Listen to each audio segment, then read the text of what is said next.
All right, welcome back. As you saw on the screen, Dr. Peter Ozo-Eson is joining me right now, former General Secretary at the Nigerian Labour Congress. Good morning, Doctor, and good to see you too. It's been quite a while. Welcome to the show. Yes, thank you very much. How are you doing, sir? How have you been? I've been great. I'm okay. Okay. Given the challenges in our country, surviving is a major challenge these days, but we are okay. Yes, you just succinctly put it that surviving is a major challenge. Let me ask you this question. Even as we come back from the Workers' Day holiday, public holiday that was declared yesterday as against May 1, what do you think with hindsight now? At least you are the former General Secretary of the NLC. What do you think with hindsight is the fundamental problem of workers in Nigeria?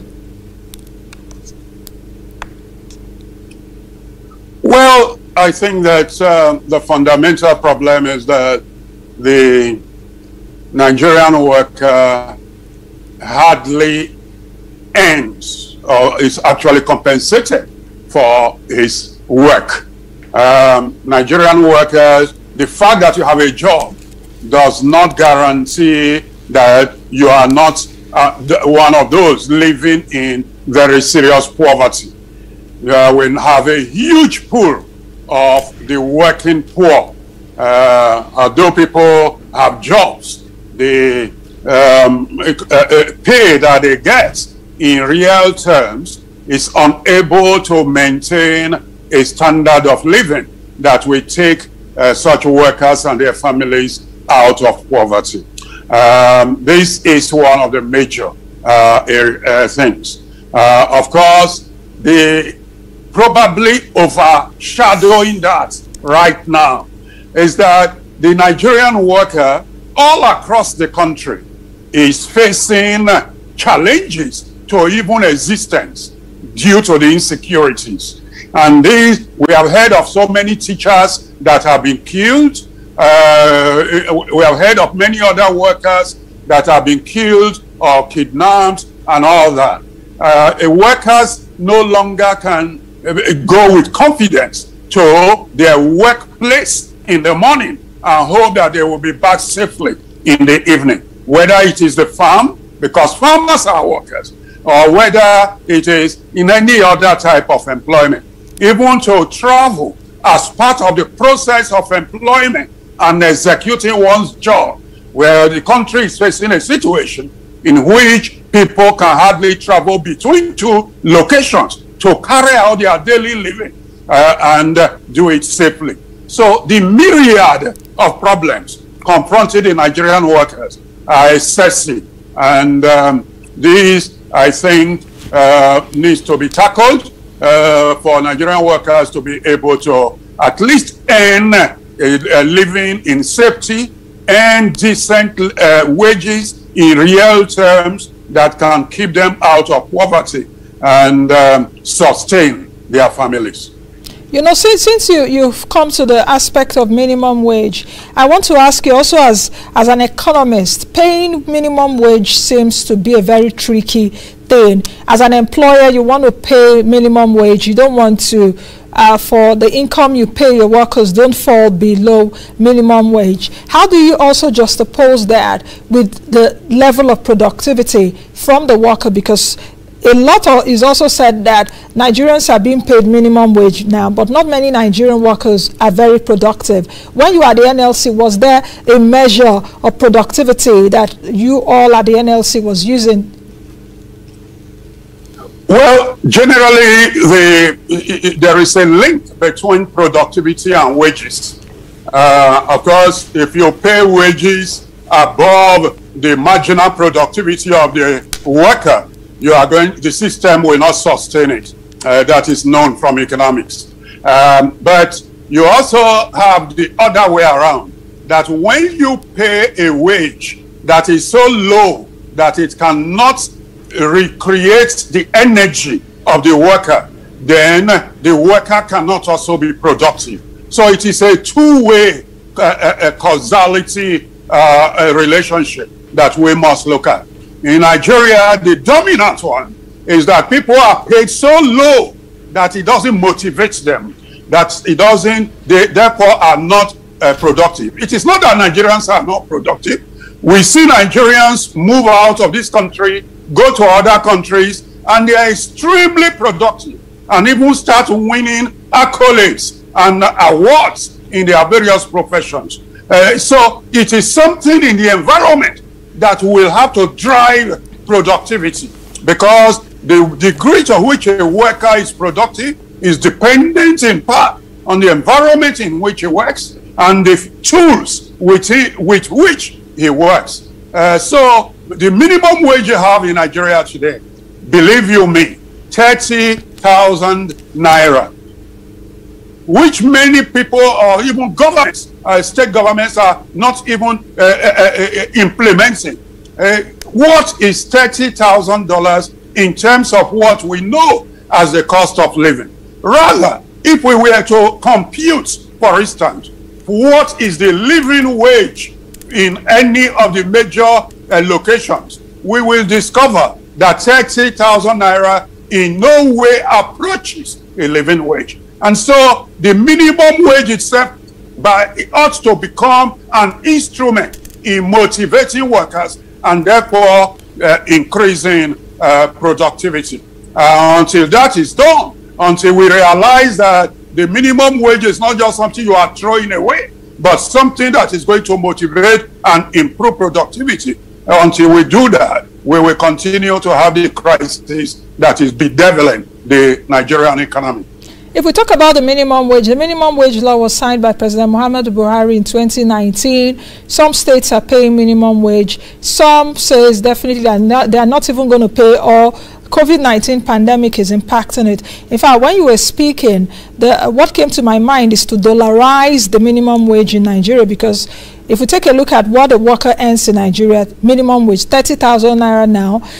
If you dollarize it, that change it to US dollars, you should be getting about $61.8 a month and about $742 a year. That is what an average Nigerian who earns minimum wage earns a year. Of course, it graduates if you earn more than that. Where I'm going to actually is also what you said in terms of living wage. At what point should we begin to clamor for living wage in Nigeria? Because countries like even the United States is clamoring for that. They're clamoring for like $15 an hour. President Biden is saying he wants to increase that, for example. So at what point should we begin to clamor for a living wage when minimum wage is not even paid or being owed to workers? Well, yeah, some of us have argued in the past that actually the best practice that the world is taking on is to ensure that in the determination of a country's minimum wage, that the indices of living wage, that is a living wage approach, should be adopted in determining what should be the minimum wage. That is what many countries are increasingly adopting, not just in the industrialized world, but even in the third world. I know that Ghana used as the basis of its negotiation or determination of the last minimum wage in Ghana, the concept of a living wage was brought on board in determining it.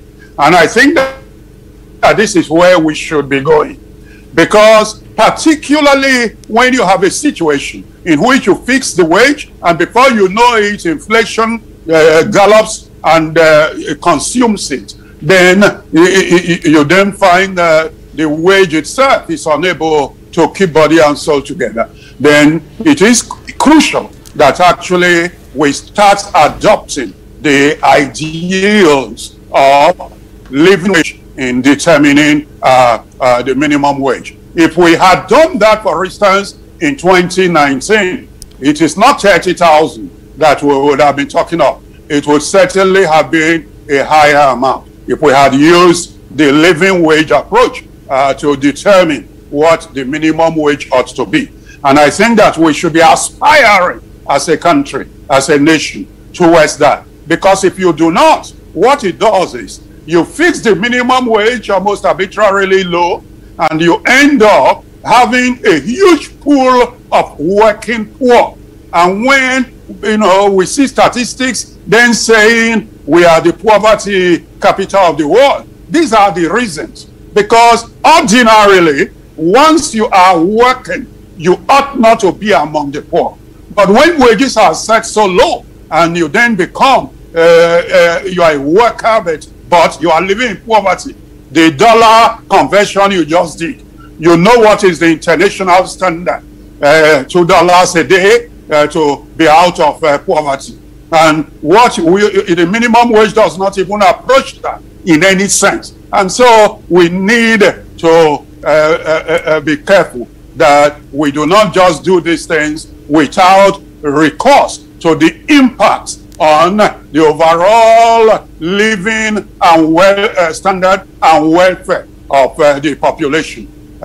We need to start taking positive steps in moving towards adoption of a living wage approach to our considerations. What will make the states pay? Because if we're talking about minimum wage or even living wage, it's not just about the federal government. I guess the federal government is paying the minimum wage. Some states are not able to pay. What will give the states the ability to pay the minimum wage? Because if we're talking that Nigeria is the poverty capital of the world, majority of Nigerians live in states. And with what you said earlier, according to the World Bank, we need about $1.90 a day to lift one person out of poverty. According to the NBS, I needed to state this with facts.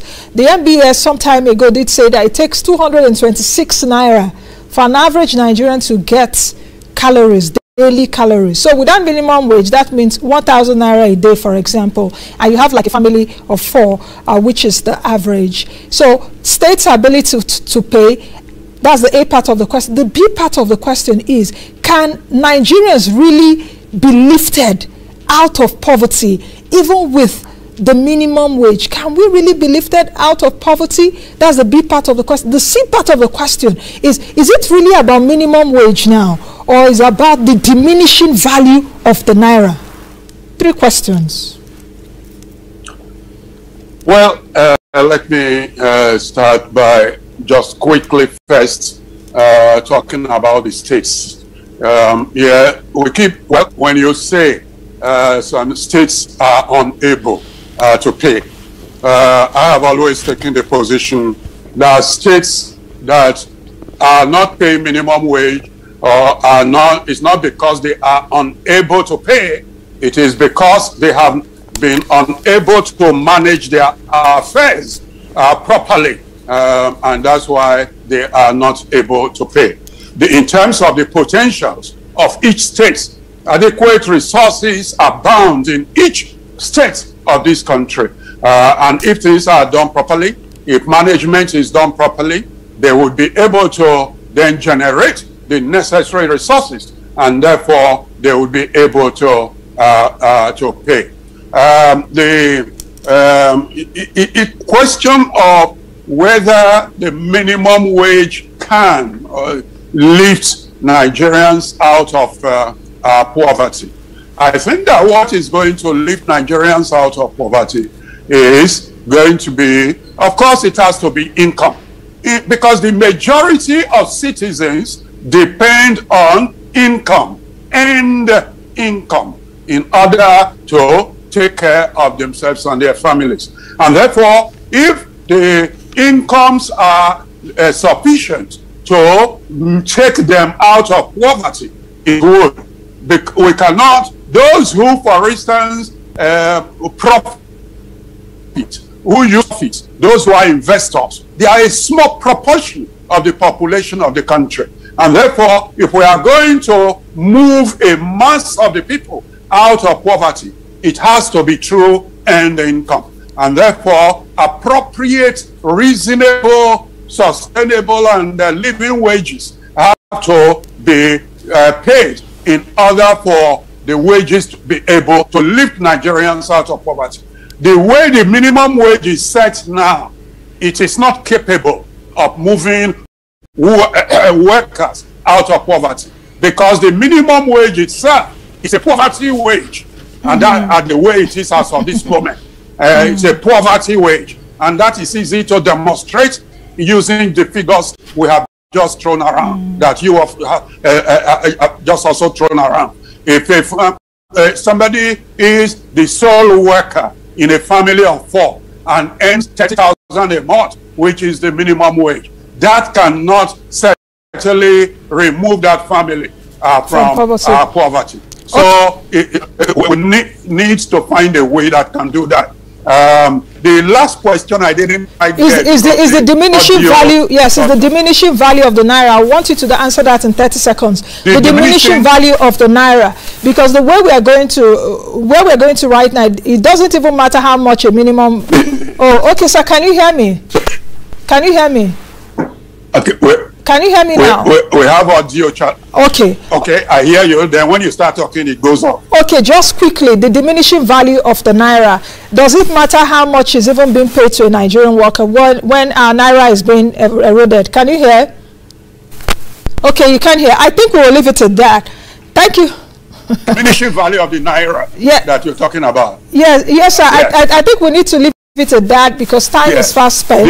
I will ask you that question again because we have to go right now. But many thanks for joining me today. I've been speaking with Dr. Peter Ozo-Eson, who was the former General Secretary at the Nigerian Labour Congress. We've been looking at workers' welfare in Nigeria. Thank you all for joining us today. Please join us again tomorrow for another edition of Moneyline with Nancy. Bye for now. Be the best you can be and be the change you want to see. Bye now.